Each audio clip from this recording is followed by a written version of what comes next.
আসসালামু আলাইকুম প্রিয় ভিউয়ার্স, নয়া খামারের নতুন একটি ভিডিওতে আপনাকে স্বাগতম।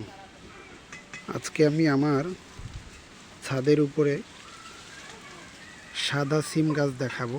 সাদা সিম গাছ বললাম এই কারণে, এই গাছের যে সিমগুলো এগুলো মূলত সাদা রঙের হয়ে থাকে এবং এর ভিতরে বিচিগুলো খুব বড় হয়ে থাকে।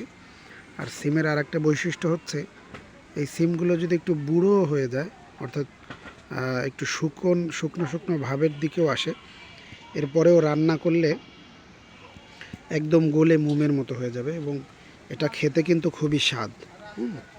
দেখছেন, আমি সিমটা একটু দেখাচ্ছি কাছ থেকে। এই যে হচ্ছে সিমগুলো বেশ বড় বড় হয়ে গেছে।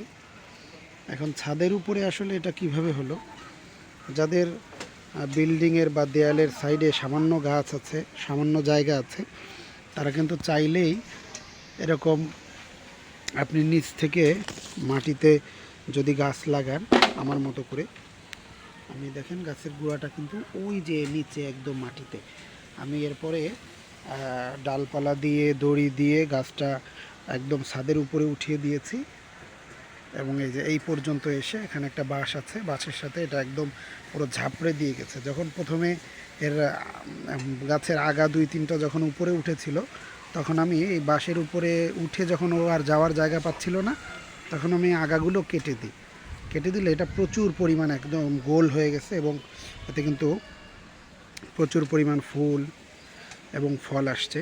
সিম নিচে আরও কিছু আছে, বড় হয়ে গেছে, ওই যে ফুল দেখা যাচ্ছে।